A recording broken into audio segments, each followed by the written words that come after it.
While Australian bombs rained down on Darwin, while 243 Australians lay buried under smoking rubble, Winston Churchill was plotting to steal an entire army. Not the enemy's army, Australia's army. This is not conspiracy theory. This is not internet rumor. This is documented in classified cables that were buried for decades. And what those cables reveal will change everything you thought you knew about the great wartime leader. Churchill wanted to send your fathers and grandfathers to die in Burma, not to defend Australia, not to protect Sydney or Melbourne from the Japanese armada steaming south.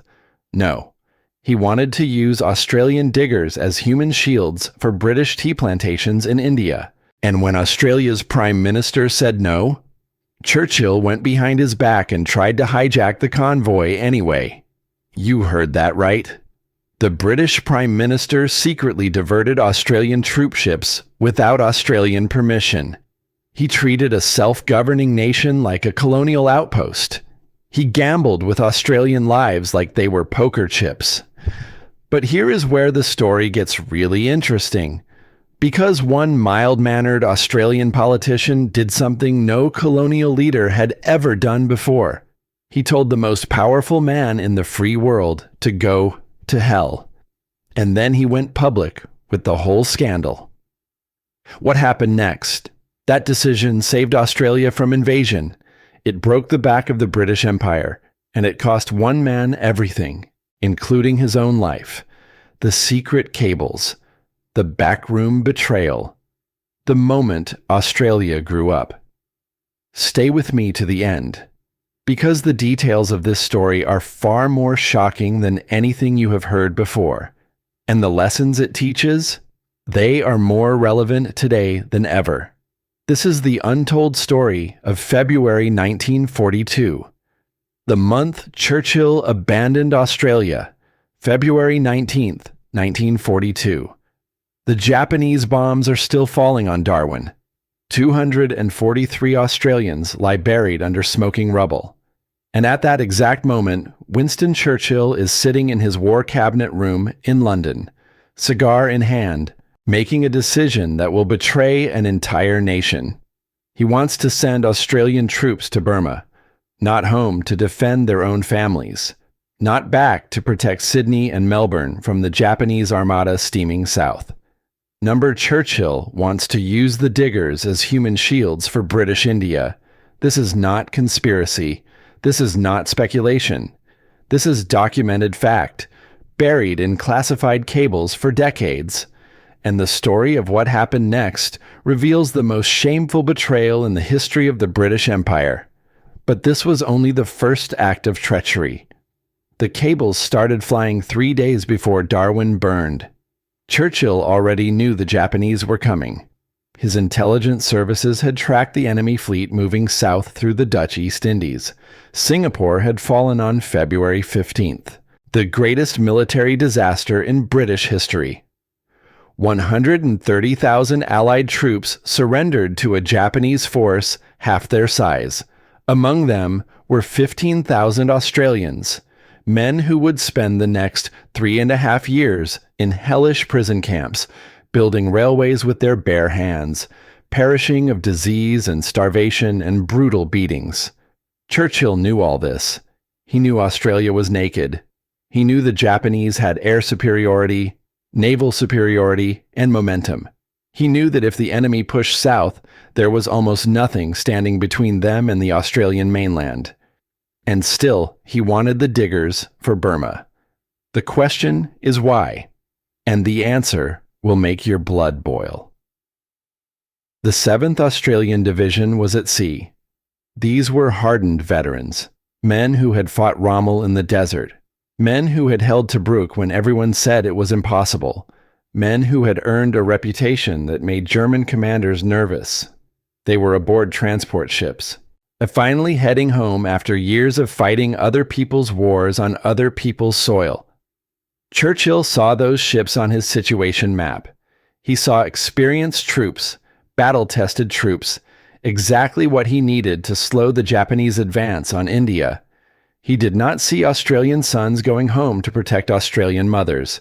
He saw military assets, pawns on his imperial chessboard. But what Churchill did next crossed every line of decency and law. On February 20th, the day after Darwin, Churchill sent his first cable to Australian Prime Minister John Curtin. The language was polite, almost gentle, but the meaning was clear. Divert the 7th Division to Rangoon. Help defend Burma. The Dominion must do its duty for the Empire. What Churchill did not mention was the reality on the ground. Rangoon was already doomed. British forces were in chaotic retreat. The port facilities were being demolished to deny them to the enemy. Any troops sent there would be walking into a meat grinder with no supply lines, no air cover, and no hope of reinforcement. Churchill knew this too. He simply did not care.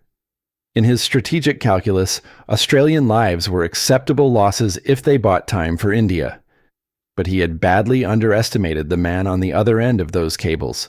John Curtin was not the pushover Churchill expected. Not even close. Curtin was an unlikely war leader, a former journalist and union organizer. He had actually opposed conscription during the First World War. He was not from the military establishment. He was not from the wealthy elite. He wore rumpled suits and worried too much and suffered from anxiety that kept him awake at night. He was also the most stubbornly principled man ever to occupy the lodge. And Churchill was about to discover what that meant. Curtin received Churchill's cable and immediately understood what was happening. The Empire was asking Australia to sacrifice its only experienced fighting force to defend British colonial interests while leaving the Australian homeland completely unprotected. This was Gallipoli all over again. This was the same imperial arrogance that had sent young Australians to perish on Turkish beaches for strategic objectives that had nothing to do with Australia. But this time was different. This time, the enemy was not on some distant shore. This time, Japanese bombs were falling on Australian soil. This time, there were reports of enemy submarines in Sydney Harbour. This time, the threat was existential. Curtin said no. And that single word changed the course of Australian history. His response cable was brief and devastating. Australia faced imminent invasion. The 7th Division was needed for continental defense. The troops would continue home as planned. End of discussion. Churchill was furious. He was not accustomed to colonial leaders defying him. He was not accustomed to anyone defying him. He fired back another cable, this one dropping all pretense of politeness. He invoked duty. He invoked loyalty. He invoked the sacred bonds of empire. He all but accused Curtin of cowardice and betrayal. But the British Prime Minister had one more card to play. And it was the most outrageous move of his entire wartime leadership. Churchill diverted the convoy without Australian permission. Let that sink in. The ships carrying the 7th Division were already past Ceylon, already committed to the homeward route, when they received new orders, not from Canberra, from London. Turn north. Proceed to Rangoon. Prepare for combat operations. This was not a request. This was not a suggestion. This was the British Admiralty, controlled by Churchill, issuing direct commands to vessels carrying Australian troops. Churchill had decided that if the colonial government would not cooperate, he would simply bypass them entirely. The constitutional implications were staggering. Australia was technically a self-governing dominion. Its military forces were supposed to be under Australian command. Churchill was treating the country like it was still 1850, still a collection of penal colonies answering to London. And when Curtin found out, all hell broke loose. When Curtin learned what had happened, he erupted. This quiet, anxious, perpetually worried man became a lion. He sent a cable to Churchill that diplomatic historians still marvel at today. He accused the British Prime Minister of inexcusable betrayal. He demanded the immediate restoration of the original orders. He made clear that Australia would not sacrifice its sons on the altar of British imperial pride. But Curtin went further. He did something no Australian leader had ever done. Something that would send shockwaves through the empire. He went public. On February 27th, Curtin released a statement to the Australian press. He told his people exactly what was happening. He told them that Churchill was trying to steal their army. He told them that London valued Indian tea plantations more than Australian lives. He told them that the old empire was broken, that Australia could no longer depend on British protection, that the nation must now look to America for its security. The statement was a political earthquake. It shattered the mythology of imperial unity. It exposed the ugly truth that colonial subjects had always suspected but never heard confirmed. Britain would sacrifice Australia without a second thought if it served British interests. And it worked. But Churchill was not finished yet. Faced with public exposure, faced with the prospect of a complete rupture in Commonwealth relations, Churchill backed down. He restored the original orders. The 7th Division continued home. The troops who would have perished in the Burmese catastrophe instead landed in Australia in March and were immediately deployed to New Guinea, where they would fight the decisive battles that actually saved the nation. But here is what the history books often miss. Churchill did not give up easily. And he did not give up gracefully. The secret cables that followed reveal a man consumed by wounded pride. The cables continued for weeks. Churchill tried every angle. He tried guilt, reminding Curtin of the sacrifices Britain had made for the empire. He tried fear, warning that Japanese victory in Burma would eventually threaten Australia anyway. He tried manipulation, suggesting that American aid might be contingent on Australian cooperation with British strategy. None of it worked. Curtin had seen behind the curtain. He had seen that the great wartime leader, the voice of British defiance, the man who promised to fight on the beaches, was perfectly willing to throw Australia to the wolves. Curtin's responses became increasingly blunt, and what he wrote will shock anyone who still believes in imperial loyalty. In one cable, he wrote that Australia had already done more than its share, that Australian troops had fought and fallen across North Africa and Greece and Crete, while Britain concentrated forces elsewhere. In another, he noted acidly that the British had promised to send a fleet to Singapore if it was ever threatened. Where was that fleet now? At the bottom of the ocean, sunk by Japanese aircraft that should have been met by British planes that never arrived. The subtext was unmistakable. You failed us. You left Singapore undefended. You let 15,000 Australians march into captivity. And now you want more? Roosevelt eventually had to intervene. The American president recognized that the dispute was damaging Allied unity at the worst possible moment. He gently suggested to Churchill that perhaps the Australians had a point. Perhaps they should be allowed to defend their own country. Churchill relented, but he never forgave. And the bitterness would poison relations for years to come. For the rest of the war, relations between London and Canberra were cool at best. Churchill made snide remarks about Australian politicians in private. He questioned their courage and their commitment. He seemed unable to accept that a former colony had dared to prioritize its own survival over British strategic convenience. But to understand why this moment mattered so much, we need to look at the threat Australia actually faced. And the reality was far worse than most people today realize. The Japanese threat in early 1942 was absolutely real. This was not paranoia. This was not politicians exaggerating for effect. The enemy was at the gates, and Australia was almost completely defenseless.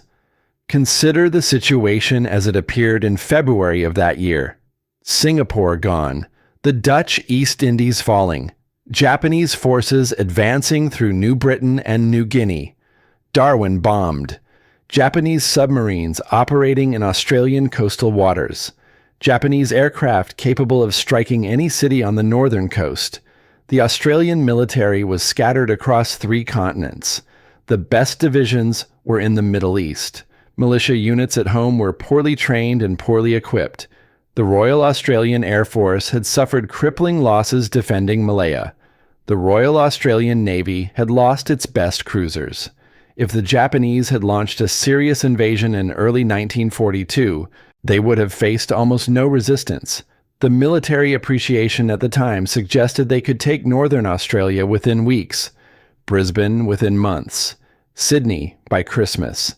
This was the context in which Churchill wanted to send the 7th Division to Burma. This was the reality that made his demand so outrageous. This was the nightmare that Curtin faced when he made his stand. And this is why his refusal was not just a political gesture, but an act of national salvation. For the first time, Australia chose itself. For the first time, the national government declared that Australian lives came first. For the first time, a leader had the courage to tell the mother country that the grown child was leaving home. But Churchill's betrayal was not an isolated incident. It was part of a pattern stretching back decades. And understanding that pattern reveals just how deep the rot went. Start with Gallipoli. The disaster that birthed the Anzac legend was itself a case of British strategic incompetence sacrificing colonial troops. The whole campaign was Churchill's idea when he was First Lord of the Admiralty. He promised a quick naval breakthrough at the Dardanelles. When that failed, he demanded a land campaign. When that failed, he was quietly sidelined while young men from Australia and New Zealand continued charging into Ottoman machine guns. 8,709 Australians never came home from Gallipoli. They fell on cliffs that should never have been assaulted, in a campaign that should never have been launched, for objectives that even if achieved would not have ended the war any faster. Australians remembered. Oh, they remembered. And the betrayals kept coming. Then came Greece and Crete in 1941. Churchill insisted on sending troops to defend Greece against the German invasion, even though his military advisors warned the position was hopeless. Australian and New Zealand forces were committed to a campaign that everyone knew was doomed from the start. The Greeks collapsed faster than expected. The British evacuated first, naturally. The Australians and Kiwis were left to fight rearguard actions, then scramble for boats under Luftwaffe strafing runs. More than 5,000 Australians were taken prisoner. Hundreds more simply vanished without a trace. And for what? A symbolic gesture. A political statement that Britain would not abandon its allies. Except, of course, Britain routinely abandoned its allies when convenient. The pattern was becoming impossible to ignore. The Diggers had a phrase for it that cannot be repeated in polite company. It involved being the last one holding the bag when everyone else had run. But Singapore would prove to be the most devastating betrayal of all. Singapore crystallized everything, the fortress that could not fall, the bastion of British power in Asia. Churchill had promised repeatedly that Singapore would be held, that it was the cornerstone of Pacific defense, that any attack would be met with overwhelming force. Reality was somewhat different, and the truth was covered up for decades. The British commander, Lieutenant General Arthur Percival, presided over a garrison that was larger than the Japanese attacking force. He had more artillery, more ammunition, more men. What he lacked was competence, will, and air cover. The Japanese attacked from the north, through the Malay jungle that the British had assured everyone was impassable. They came on bicycles, for goodness sake. Thousands of Japanese soldiers pedaling through rubber plantations, outflanking defensive positions, creating panic wherever they appeared. Percival kept waiting for reinforcements that never came. He kept waiting for the fleet that never sailed. He kept waiting for Churchill to deliver on all those promises about Singapore being held at all costs. On February 15th, he surrendered. The largest capitulation in British military history, and among the prisoners were 15,000 Australians who had been sent to their doom. Those men had been shipped to Singapore just weeks earlier, raw reinforcements thrown into a collapsing situation. They would spend the war in Changi Prison, on the Burma Railway, in camps across Southeast Asia. 6,000 of them would not survive. They would perish from tropical diseases, from malnutrition, from the casual brutality of captors who considered surrender to be disgrace. And just 4 days later, Churchill was asking for more Australians to throw into another hopeless situation in Burma. The sheer gall of it still defies belief. The domestic reaction in Australia was volcanic. For the first time, ordinary citizens began questioning the entire basis of imperial loyalty. And what they were saying would have been unthinkable just months earlier. Newspapers that had always supported the British connection now published angry editorials. Curtin's statement about looking to America was reprinted everywhere. Letters to the editor demanded to know why Australian boys were fighting in the Egyptian desert when Japanese planes were bombing Australian cities. The political establishment fractured. Some conservative politicians remained loyal to Churchill, arguing that the empire must stand together or fall together. Others crossed the floor, recognizing that their constituents would not tolerate another Singapore, another betrayal, another generation of young men sacrificed for British strategic convenience. The shift was not just political, it was cultural. Something fundamental changed in how Australians saw themselves and their place in the world. Before 1942, most white Australians still thought of Britain as home, even if they had never been there. They sang "God Save the King" at public events. They followed news from London more closely than news from their own parliament. They assumed that when trouble came, the Royal Navy would protect them, just as it had protected the Empire for 2 centuries. After Singapore, after Darwin, after Churchill's cables, that assumption was dead and buried. The Royal Navy was not coming. Britain could not protect Australia. Britain did not even want to protect Australia. Britain wanted to use Australian soldiers to protect India instead. The psychological break was profound. In some ways, Australia grew up in February 1942. It stopped being a collection of colonies that happened to federate. It started being a nation that would determine its own fate. But we should be careful not to make this story too simple. Churchill was not a cartoon villain, and his reasoning deserves examination, even if his methods were indefensible. Churchill genuinely believed that holding Burma was essential to the broader war effort. If Burma fell, the supply line to China would be cut. If China collapsed, Japan would be free to consolidate its gains across Asia. If Japan consolidated, the war could last decades longer. The domino theory that would later justify Vietnam was already operating in Churchill's strategic mind. From his perspective, sending Australian troops to Rangoon made perfect sense. They were experienced, available, and already at sea. Using them to delay the Japanese advance in Burma could buy time to organize defenses elsewhere. The sacrifice might be terrible, but war was terrible, and sometimes leaders had to make terrible choices. Churchill also had intelligence that Curtin did not. He knew that the Japanese fleet was overextended. He knew that their supply lines were vulnerable. He knew that the tide would eventually turn, that American industrial might would eventually overwhelm Japanese capacity. In the long view, perhaps sacrificing a division in Burma would save more Australian lives later. But this reasoning, however logical, missed something essential. Something that revealed the fundamental arrogance of imperial thinking. It missed that Australians had already done their share and more. It missed that asking a nation to leave itself defenseless while fighting for someone else's empire was asking too much. It missed that Churchill himself had created this situation by neglecting Asian defense for years, by promising protection he could not deliver, by treating the Pacific theater as a sideshow to the real war in Europe. The colonials were supposed to trust the mother country, but the mother country had proven untrustworthy, and Curtin understood this perfectly. Curtin understood that even if Churchill was right about the strategic situation, the political and moral situation made compliance impossible. The Australian government had a duty to the Australian people that superseded any duty to empire. That duty had been violated too many times already, and so the troops came home, and the Burma campaign collapsed anyway. And the 7th Division went to New Guinea instead, where they would fight the battles that actually mattered. But what happened on that jungle track would prove that Curtin made the right call.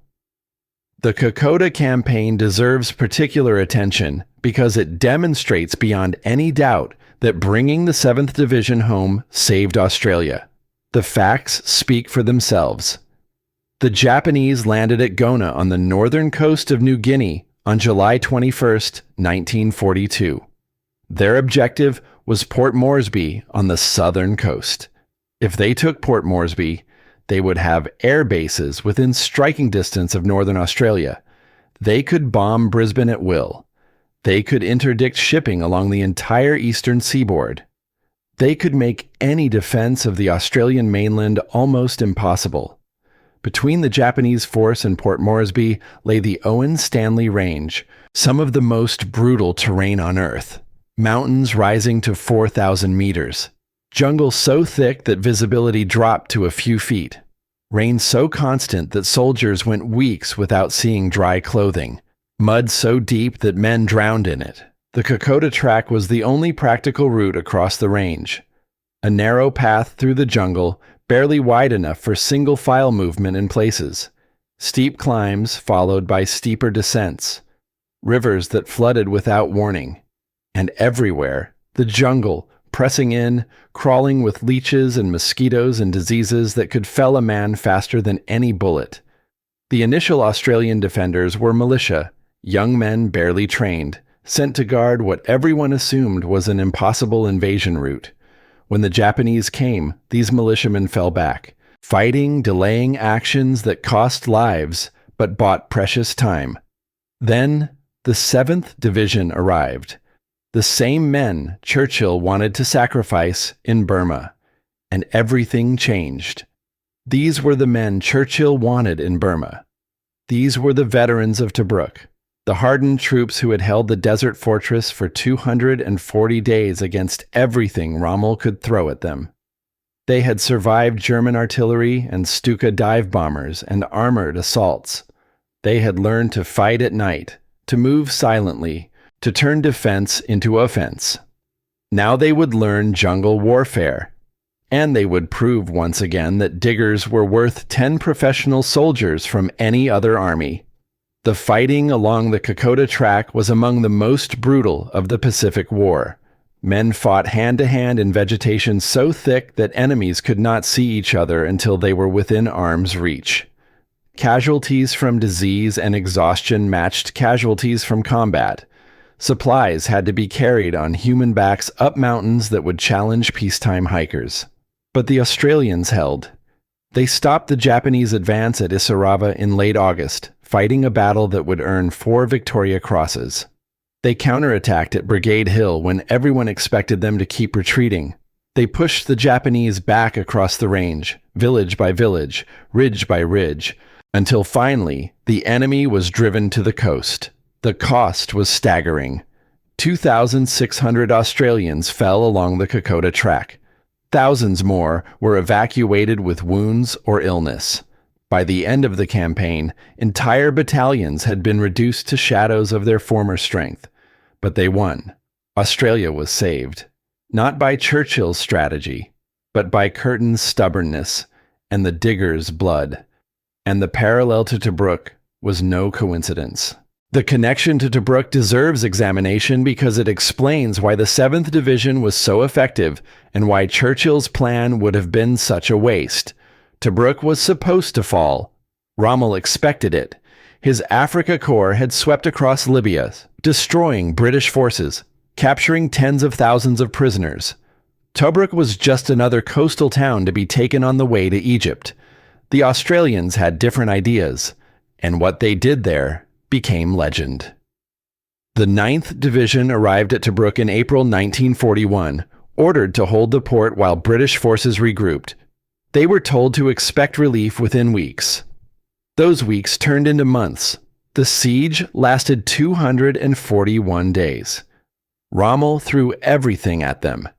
Tank assaults, infantry attacks, artillery bombardments that went on for hours, Luftwaffe raids that turned the sky black with smoke. He called the defenders of Tobruk the rats, meaning to insult them. The Australians adopted the name with pride. They made Rat of Tobruk badges from German shell casings. They sang songs about being rats. They turned the slur into a badge of honor. What made the difference was not superior equipment.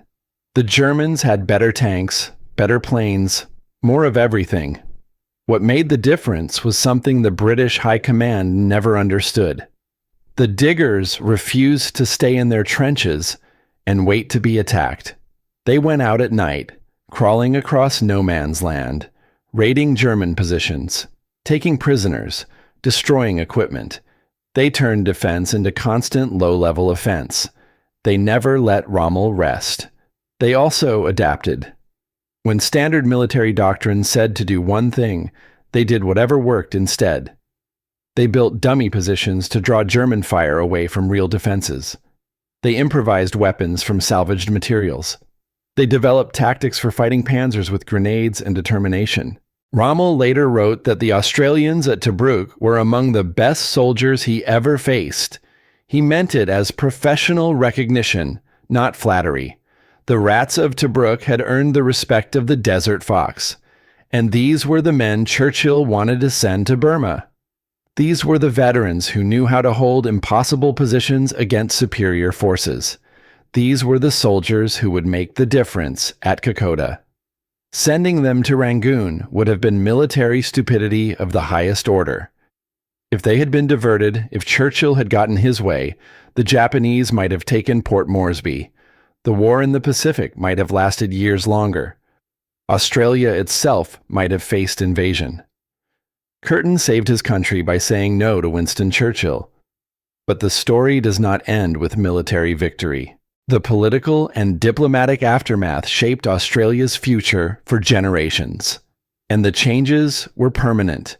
The relationship with Britain was permanently altered. Oh, the formal ties remained. Australia continued to be part of the Commonwealth. Australian troops continued to serve alongside British forces for the rest of the war. The king remained the formal head of state.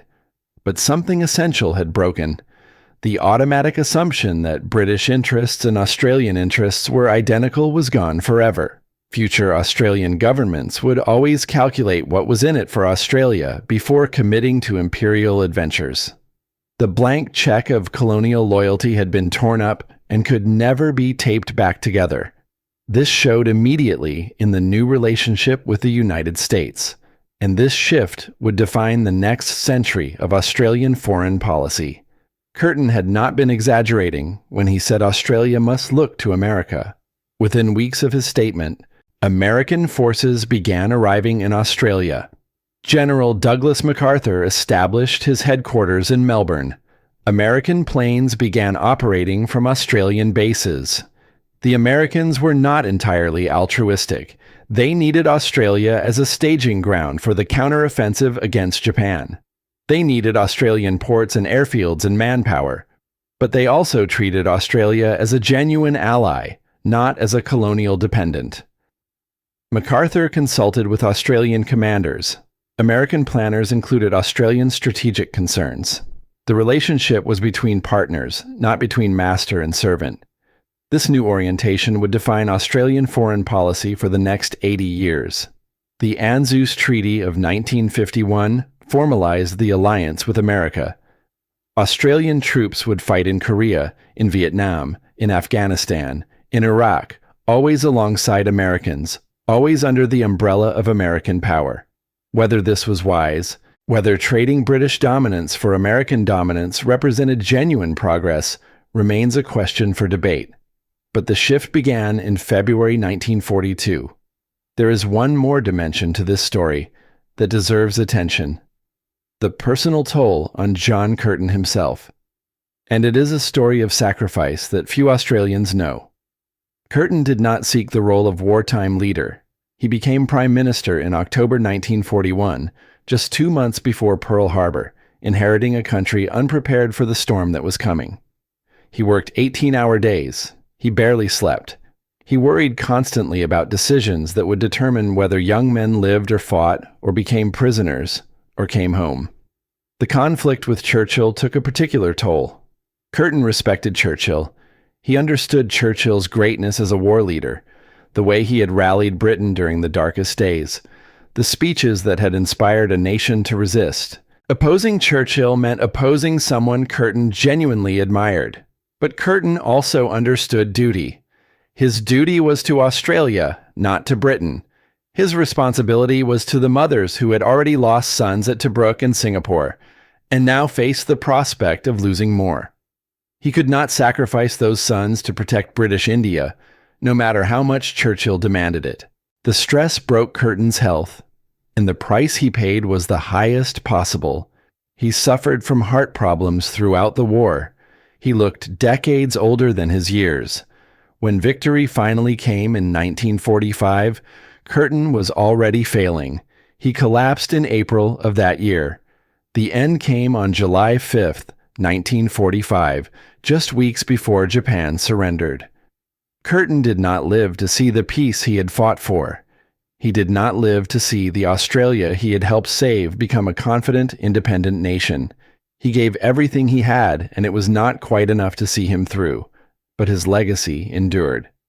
The February 1942 confrontation became a founding myth of modern Australia. The story of a small country prime minister standing up to the British bulldog became part of the national identity. Every subsequent leader who defied a great power, who prioritized Australian interests over alliance obligations, could point to Curtin as precedent. What lessons should we draw from this episode? The question matters because history is not just about the past. First, the obvious lesson. Empires use their subjects. This is not cynicism, but simple observation. Britain built the greatest empire in history by extracting resources and manpower from its colonies. When the empire faced existential threat, it extracted more. The colonies existed to serve the metropole, not the other way around. Australia experienced this dynamic from Gallipoli through Singapore through Churchill's cables. Australian soldiers were valued when they served British purposes. They were expendable when British purposes required expenditure. The romance of imperial belonging concealed a cold calculation of power. Second, alliances require constant maintenance, and blind trust is never justified. The relationship between Britain and Australia had been built on assumptions that 1942 exposed as false. Britain assumed Australia would always follow. Australia assumed Britain would always protect. Both assumptions proved wrong when tested. Alliances survive only when both parties understand what they are getting and what they are giving. Third, geography matters. More than culture, more than history, more than sentiment. Australia is very far from Europe and very close to Asia. This basic fact shaped every strategic decision in 1942 and shapes Australian strategy today. No amount of cultural affinity with Britain or America can change the reality that Australia sits at the edge of the Asian landmass, surrounded by populations vastly larger than its own. Defense policy that ignores geography is not policy but fantasy. Fourth, leadership matters. One person in the right place at the right time can change everything. Curtin was not the obvious choice to guide Australia through its greatest crisis. He was not military. He was not aristocratic. He was not even particularly healthy, but he had integrity and courage and a clear sense of what he owed his country. When the moment came, he rose to it. History turns on such moments and such individuals. The war ended. The world changed. Britain declined from global empire to medium European power. America rose to become the arsenal of democracy and then the policeman of the world. Japan transformed from enemy to ally, from military power to economic giant. Australia changed too, and it would never go back to what it was before. The country that emerged from the war was different from the country that entered it. More confident, more independent, more aware of its place in the world and the risks that came with that place. The old ties to Britain faded but did not disappear entirely. Australians still follow British royalty with fascination. The Queen's passing in 2022 prompted genuine mourning. Cricket matches between the nations still generate tribal passions. The cultural connection remains even as the political connection has attenuated to near meaninglessness. But no Australian government since Curtin has blindly followed London into war. No Australian leader has assumed that British protection could substitute for Australian self-defense. The lesson of 1942 was learned and remembered. The relationship with America deepened to fill the gap. Pine Gap and the intelligence relationship, the Marines in Darwin, the AUKUS submarine deal. Australia is now so closely integrated with American military power that separation would be almost inconceivable. Whether this represents progress is debatable. Trading one great power patron for another might not be independence so much as changing brands of dependence. The critics who argue that Australia has merely exchanged British masters for American ones have a point that deserves consideration, but the 1942 crisis established the principle, even if the practice has been imperfect. Australia decides Australian policy. Australian soldiers fight Australian wars. The relationship with any great power must be negotiated, not assumed. This is Curtin's legacy, not just saving the country in 1942, but establishing the framework within which the country would operate thereafter. Churchill lived another 20 years after the war, and his treatment of the Australia episode reveals much about the man. He returned to power in 1951, serving until 1955. He wrote his memoirs, won the Nobel Prize for Literature, became the greatest Briton in every poll. His reputation as the man who saved Western civilization from Nazi darkness remained unassailable. But the episode with Australia never quite fit into his heroic narrative. His memoirs treat the matter briefly, defensively. He acknowledges that there was a disagreement, but implies that Curtin was being short-sighted and parochial. He never admits that he was wrong to demand the 7th Division for Burma. He never admits that Australia had legitimate grounds for refusal. This was characteristic. Churchill was magnificent in many ways, but incapable of admitting error in most. The same stubbornness that kept Britain fighting in 1940 made him dismiss valid criticism in 1942. The great man's great flaw. History has rendered a verdict that Churchill would not accept. And the evidence is overwhelming. The consensus among military historians is that the Burma campaign was doomed regardless of Australian participation. The Japanese had too much momentum, the British position was too weak, the terrain was too difficult. Sending the 7th Division to Rangoon would have added to the casualty list without changing the outcome. Curtin was right. Churchill was wrong. And Australian soldiers lived because their Prime Minister had the courage to say no. One final observation. The February 1942 crisis revealed something important about how decisions get made in wartime, not through rational calculation alone, but through history and memory and emotion. Churchill saw troop dispositions on a map. Curtin saw generations of Australian sacrifice for British objectives that had nothing to do with Australia. Churchill calculated strategic advantage. Curtin remembered Gallipoli, where his countrymen had charged into Ottoman machine guns because British admirals thought it would be clever to knock the Turks out of the war. Neither man was entirely right. Neither was entirely wrong. They were operating from different assumptions, different histories, different responsibilities. The conflict between them was inevitable once Japan brought the war to the Pacific. What made the difference was power. Not military power, but political power. Curtin had the power to refuse because Australia was a self-governing dominion, not a colony. He had the power to go public because Australia had a free press that would amplify his message. He had the power to appeal to Roosevelt because America needed Australian bases, regardless of what Britain wanted. The structure of the empire had created the possibility of resistance. Churchill had to persuade, not command, and when persuasion failed, he had to retreat. This is not how empires usually work. Usually, the center commands and the periphery obeys. Usually, the costs are imposed on those least able to resist. Usually, the colonial subjects pay the price for metropolitan ambitions. February 1942 was different. February 1942 was the moment when the empire's logic broke down, when a colonial leader successfully defied the imperial center, when the costs were not imposed but rejected. It was a small crack in the structure of empire, but small cracks can become great ruptures. Within 20 years, the British Empire would be gone, replaced by a commonwealth of independent nations nominally united by the crown, but actually going their own ways. Australia was ahead of the curve.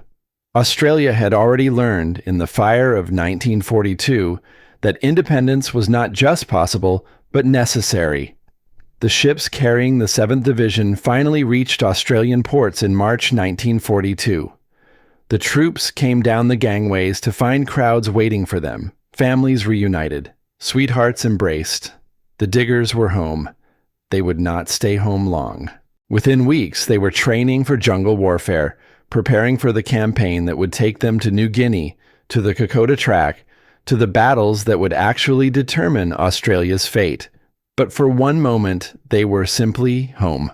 Home because their prime minister had told the most powerful man in the world that Australian soldiers would defend Australian soil.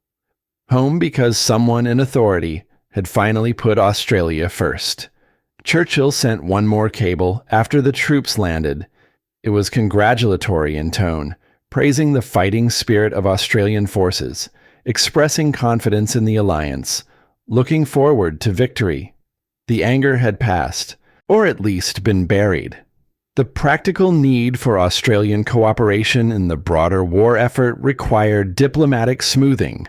Curtin replied with equal politeness. The crisis was over. The relationship would continue. Both men understood that greater enemies than each other required their attention, but neither forgot. And neither should we. The story of February 1942 is not just about military dispositions and strategic arguments. It is about who gets to decide when young men march into danger. It is about whether loyalty to empire trumps loyalty to nation. It is about the moment when Australia stopped being part of someone else's story and started being the author of its own.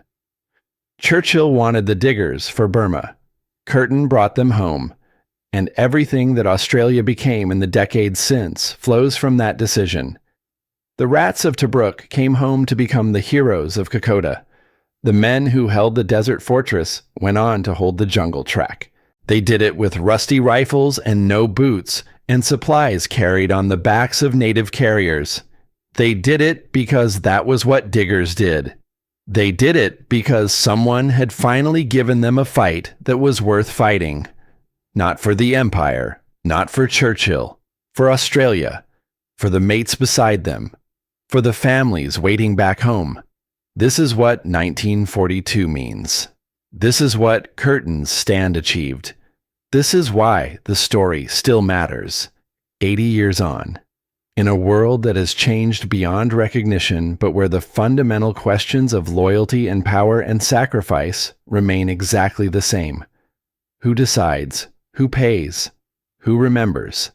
For Australia, the answers were forged in the February crisis, and the nation that emerged has never been the same.